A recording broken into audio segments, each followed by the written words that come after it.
Mm.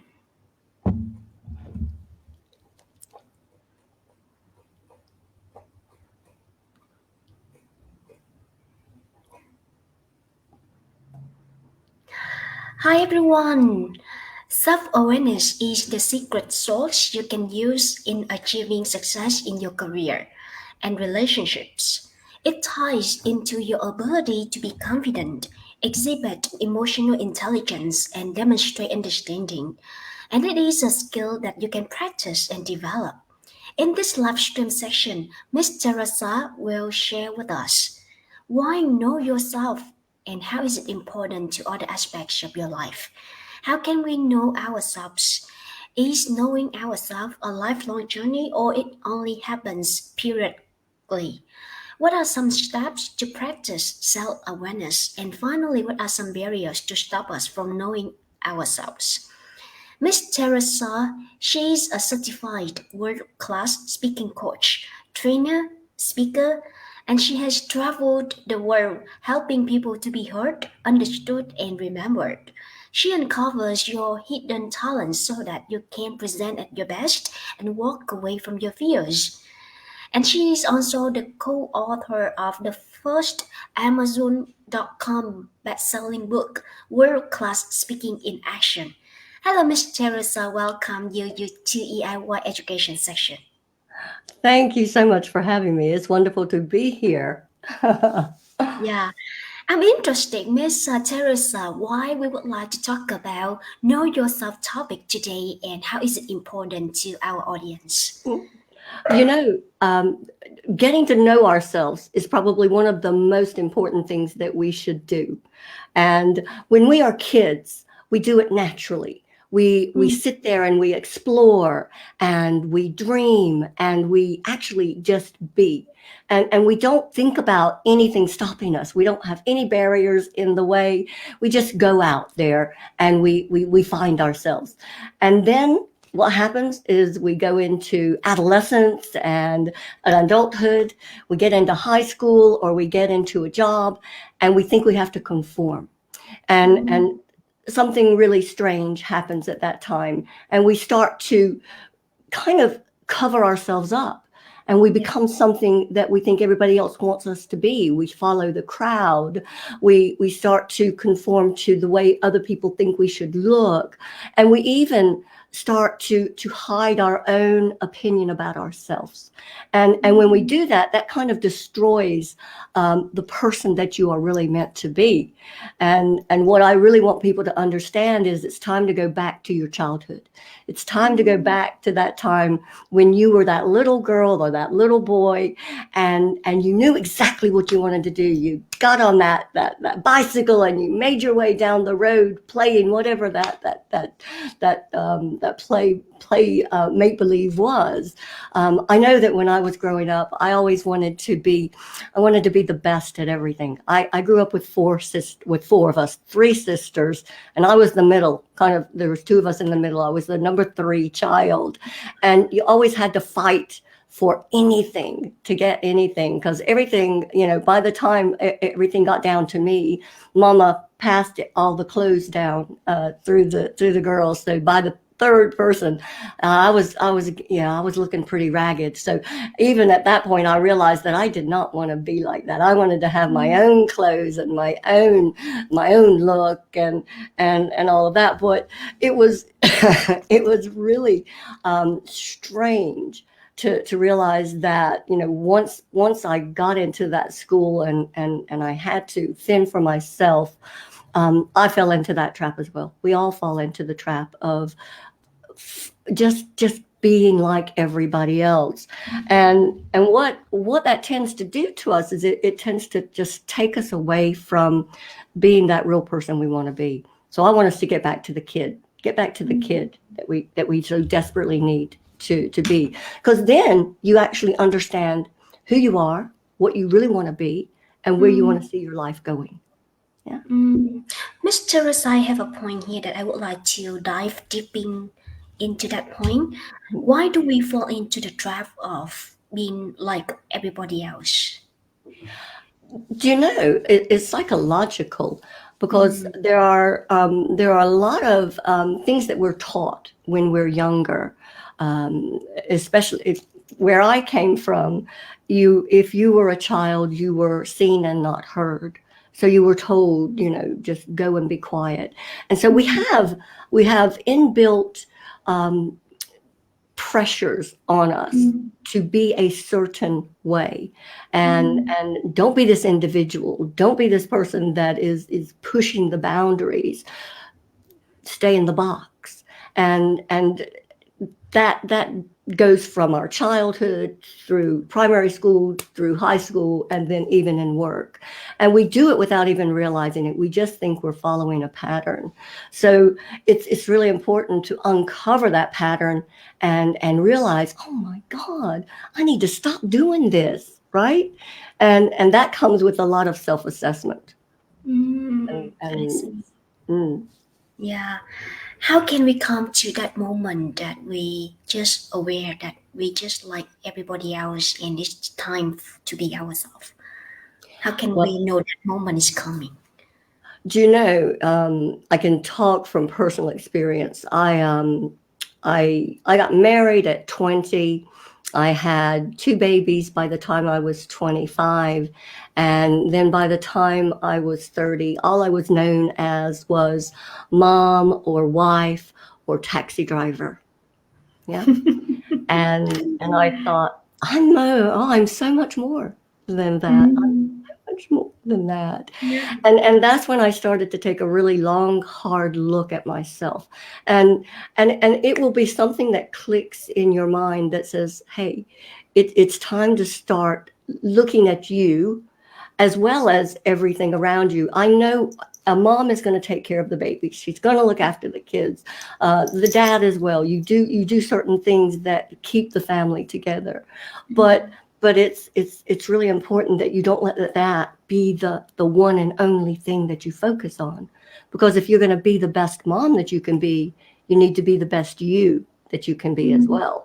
And the same goes for any other, the best teacher that you can be or the best doctor you can be. It's understanding who you really are. Yeah. I see. Now we understand the importance of knowing who we are. As a parent, how can we nurture a kid to be who they are? How can we help our kids? Nurture, yeah, help our kids to be who they are. Yeah. I have 3 grandsons.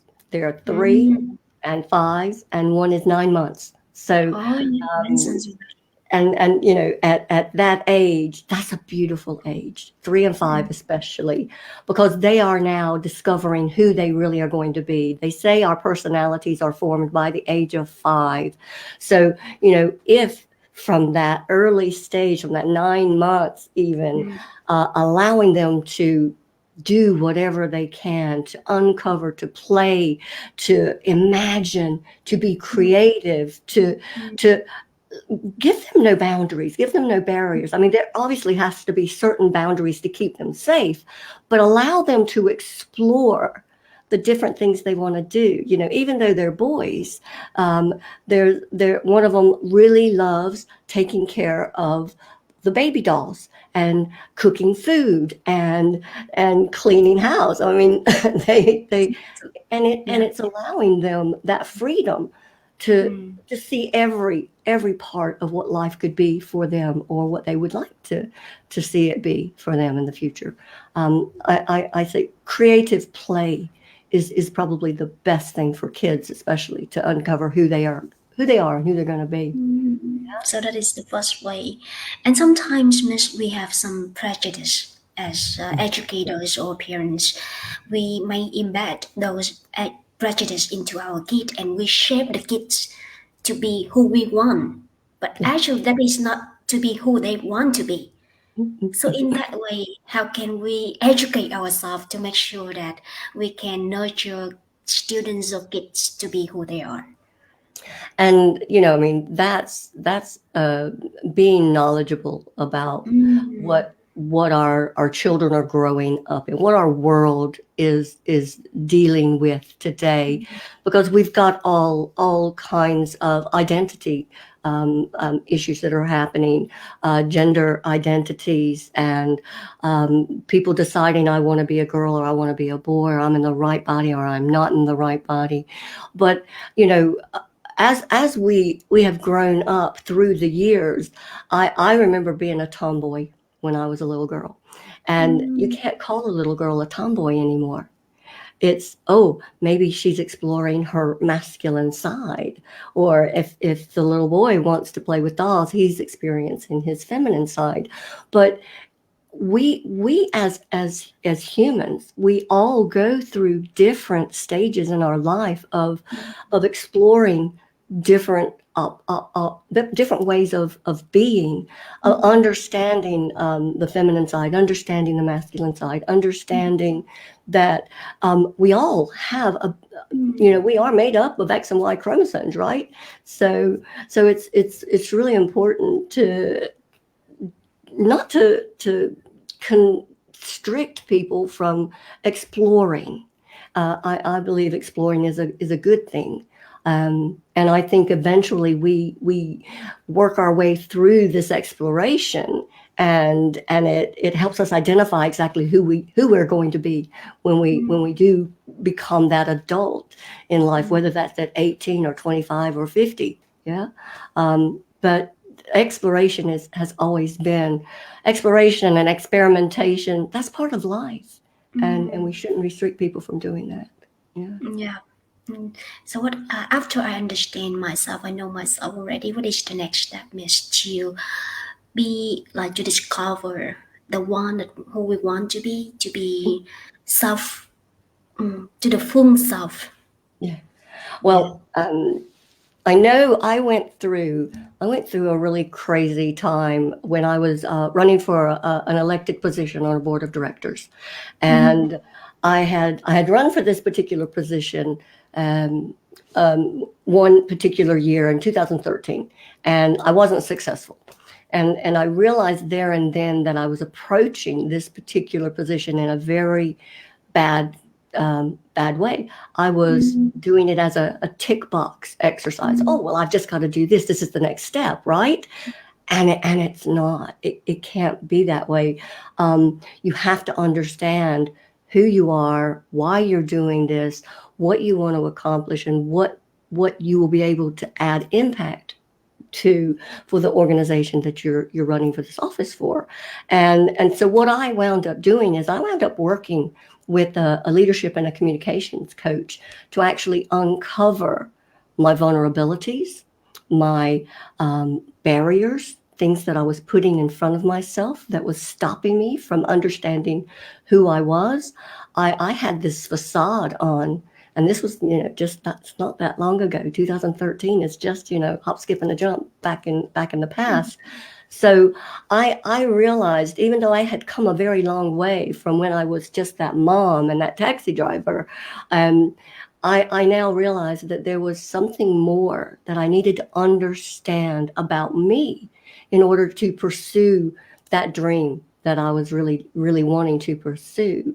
And so working with this coach, we looked at things that I would take for granted, or I would say silly things. She would ask me a question and I would answer it, and she would say, well, that's not really what I'm looking for. And I would go, yeah, that's kind of a stupid answer, isn't it? I'm sorry, I'm really stupid.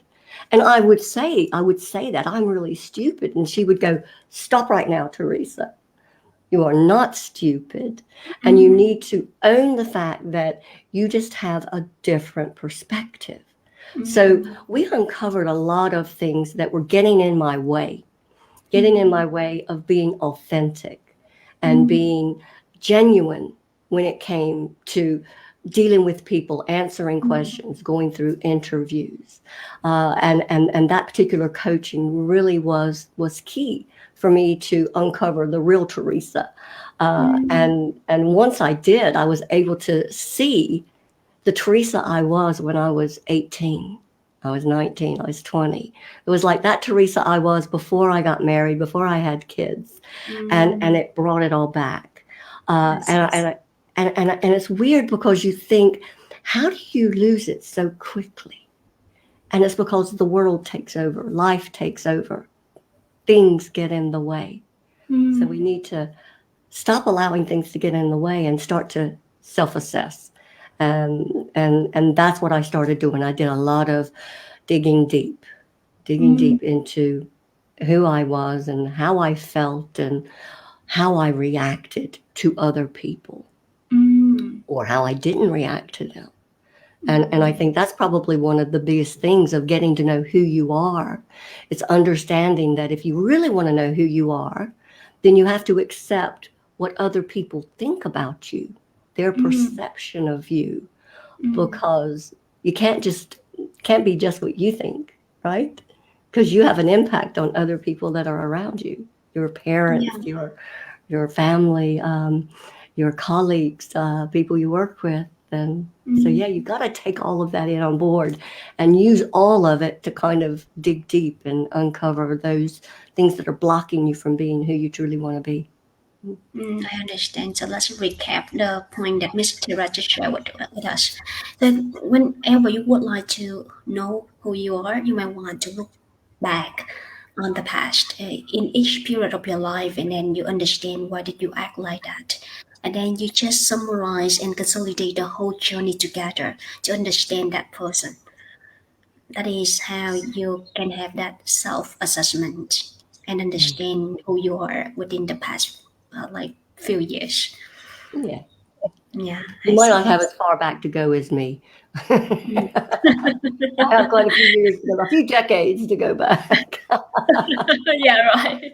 Like 50 years. Yeah, I could go further. But you still look young, don't worry, Miss Teresa. Oh, nice. That's lovely. Yeah. So I have a question here, Miss Teresa. Some people, this question is related to anxiety in public speaking and communication. Some people said that the reason why we are nervous on stage or in front of other people whenever we speak, just because we are afraid of other people's judgment. And one of the reasons why we are afraid of other people's judgment just because we don't understand ourselves enough. So that's why that we are afraid. So what do you think about that point? Oh, I totally agree. I've been training and coaching since before 2009, and every single person that I work with, they are scared to death that people are going to judge them, that their opinion isn't important. That why do they want to listen to me? It's just me, and that all comes down to their lack of self-belief. They haven't owned the fact that they are knowledgeable. They are probably an expert in their field, but they're scared to actually own it and put it across in a way that people will believe them.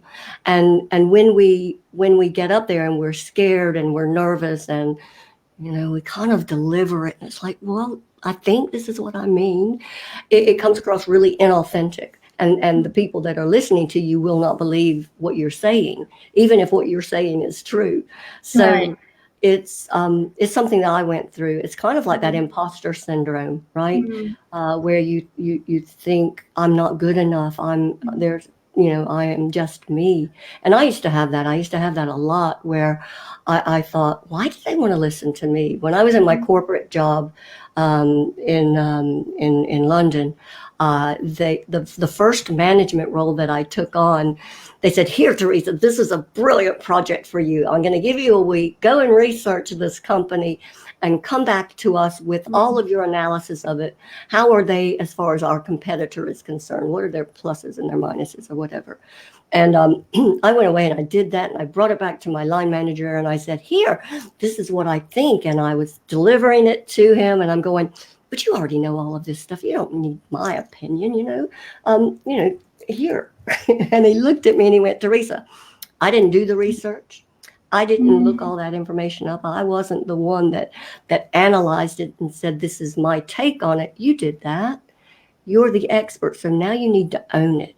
And once you own it, then you will never be afraid to own that and push it out there as your own work. And that was probably the best advice I'd ever gotten from a boss before, giving me that opportunity to be a little bit vulnerable at the beginning, but then to realize, yeah, I am doing the work. I shouldn't be giving any excuses to say, hey, this isn't important. It's just my work. Well, it is important because it is my work and I did spend time on it. And until you get your mind into that mindset, a lot of us just still hide from owning our opinion. And it comes down to the fact that we don't want people to think that we are incorrect or that we are criticizing or that we're bragging. Yeah. And we get that a lot in the UK. People don't like to brag. And I'm going, but you did the work and you're really good at this. Why aren't you shouting it from the rooftops? I get this from a lot of people that I work with on interviews. They don't want to sell their strengths. They think, oh, I can't tell you about this brilliant experience I just went through because it'll sound like I've got a big head, that I'm bragging and I'm arrogant. But it's not. It shows that you are completely aware of your abilities and your potential. And that's what this self-awareness is all about, being aware of your potential and your abilities and capabilities when you push for that job or that position that you really want, for your future and your present even. Yeah. I see. So that is a very impressive story that we can learn from, that we accept not only our weaknesses, but we also accept our strengths because that's part of who you are. Oh, absolutely, absolutely. And it's quite interesting that we think that if we express our weaknesses or our vulnerabilities, that shows that we're not very good. But actually, it's the opposite. If you can recognize your weaknesses and you can show how you are working on them, or you can show that you're vulnerable, that actually gives across to the people that you're dealing with, whether it's a boss or it's people in your family, that you are real, that we're seeing the real person and not the facade that a lot of people put on when they're dealing with talking about these different things. Yeah, whether it's a strength or a weakness. But I always get people to own whatever it is that they are going through, because that experience that you go through helps you evolve and move into a different person that you're going for, because we're an ongoing work in progress, right? It's not something that we do once. We don't look at ourselves once and think, yeah, I'm done. This is who I am. This is where I'm going. It's something that we are continuously checking in on ourselves for. So it's important that we make sure that we allow ourselves to continue to grow and evolve, and not just stop after we think, yep, I'm done.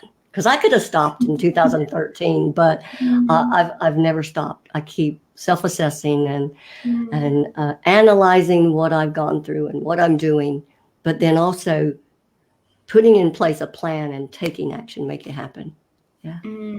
So it means that knowing yourself, discovering who you are, is a lifelong journey, right?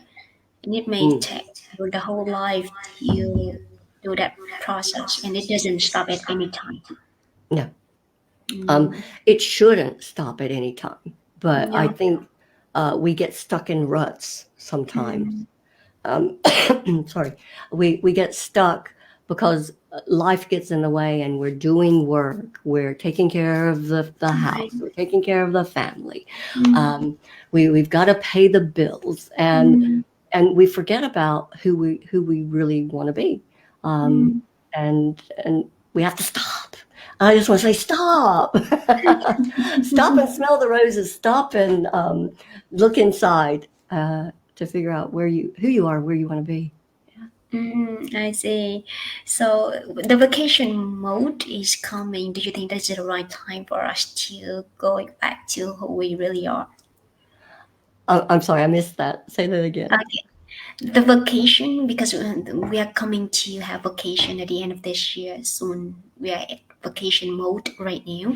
And do you think that is the right time to unplug and we go back to ourselves? We go within. So you're saying vocation or vacation? Vacation. Like a trip? Yeah, Like, right. okay. Holiday. Holiday. Okay. Yeah.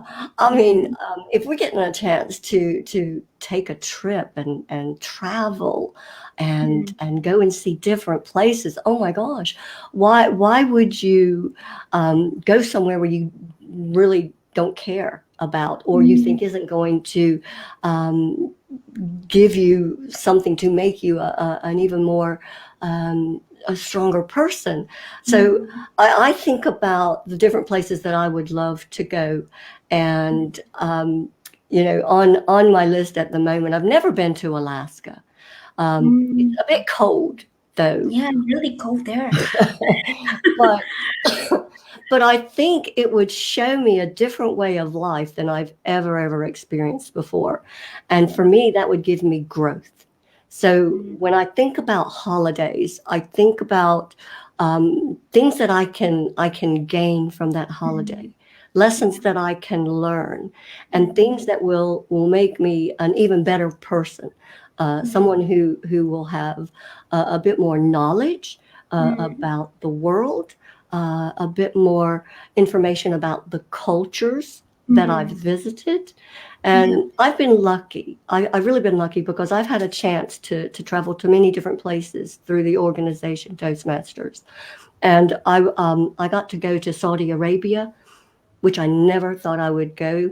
I never thought I would ever get that chance, but it gave me a really brilliant insight to the culture and how women are being empowered now more than ever in that Mm, country. I got to visit South Africa and go through the Nelson Mandela museum and mm, understand what was going on with apartheid there, with racism and everything that's happened there. And mm, I was raised in North Carolina in the States, so being able to see so many different cultures and understand what they're going through, that just makes you a more well-rounded person. So holidays are important. Get to uncover some of those things that you think, this is really what I want to do. For me, this would help me think about a potential career in a different way, or a different experience that I've never ever had before. Getting to know a culture and understand their way of life. mm, Um, so yes, absolutely. mm. Vacation time is a definite time to think about knowing who you are and where you really want to be. Yeah, definitely. Some people said to me that holiday time that is the time for you to disconnect from technology and you totally disconnect from it. Yeah. And you don't even need to bring laptop to your holiday because it may disturb to discover who you really are. It's one of those things. We are so used to having technology at our fingertips, right? We Mm, all have one of these, right? We all have a right. little mobile phone, smartphone, whatever. Mine's got my little grandbabies on it, right?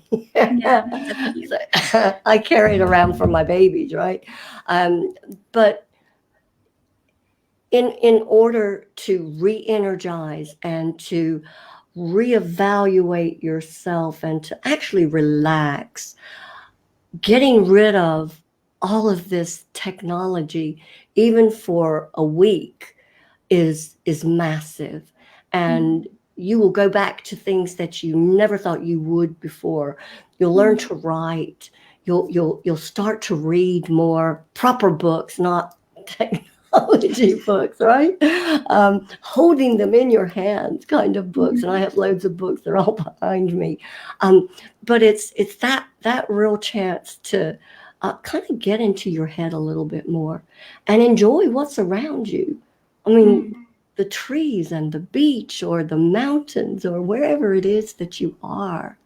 This mm. is this is the ideal time to get rid of that phone, that laptop, the TV even, and just enjoy what's around you. and the people that are there. Yeah. That's beautiful, Miss Teresa. Yeah, that's a lifelong journey, and holiday brings new aspect, new perspective to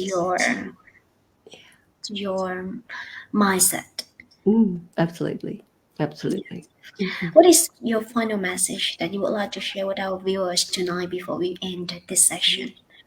So I think my final thing would be, do not let barriers get in your way.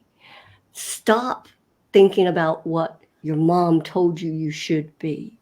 Start being that child again and understanding that you have freedom, you have the right to express yourself, and you have the right to be who you really truly want to be. So start self-assessing, write down those really great things. There's one exercise that I really love to get people to do, and it's a really simple thing. It's free flow writing. So if you take a chance every night for, let's say, 5 minutes, free flow write. That means you write and you don't think about it. And what I want you to write is three questions. The first one is, what do I hold true about myself? And you just write for 5 minutes. And it can be anything like, I hold true self-respect. I hold true the security of family. I hold true my belief in positivity. Okay, so that's the first one. 5 minutes, free flow, write as much as possible. I mean, you can do this exercise every single night, and it will uncover more and more and more things about you. Second question is, what do I hold to be good? Yeah. And the third one is, what do I hold to be beautiful? And you apply that to yourself personally. You can apply it to yourself. You could apply it to your job. But for this exercise, this is for you to understand who you really are. And those 3 free flow questions will actually help you get underneath that facade that you're playing with, and will bring you into your true self. That's lovely. Yeah, thank you so much, Miss Teresa, for being with us tonight, and I do appreciate so much for sharing with us that topic, know yourself. And we are empowered by the way that you shared with us, and I can feel that there is a charisma of calmness in you. After such a long journey that you've been discovering who you are, now you reach to the stage of calmness and just accept yourself. Yeah. Yeah, it takes time, but it may take it's an individual journey. So everybody has their own journey. So enjoy your journey. Yeah, thank you so much. And hi everyone, if you would like to contact Miss Teresa for any further questions, you may want to check our comment section for the website, and then you can contact her from there. So thank you so much for watching our education session tonight, and I hope to see you tomorrow. Bye bye. Thank you. Bye bye, Miss Teresa. Goodbye.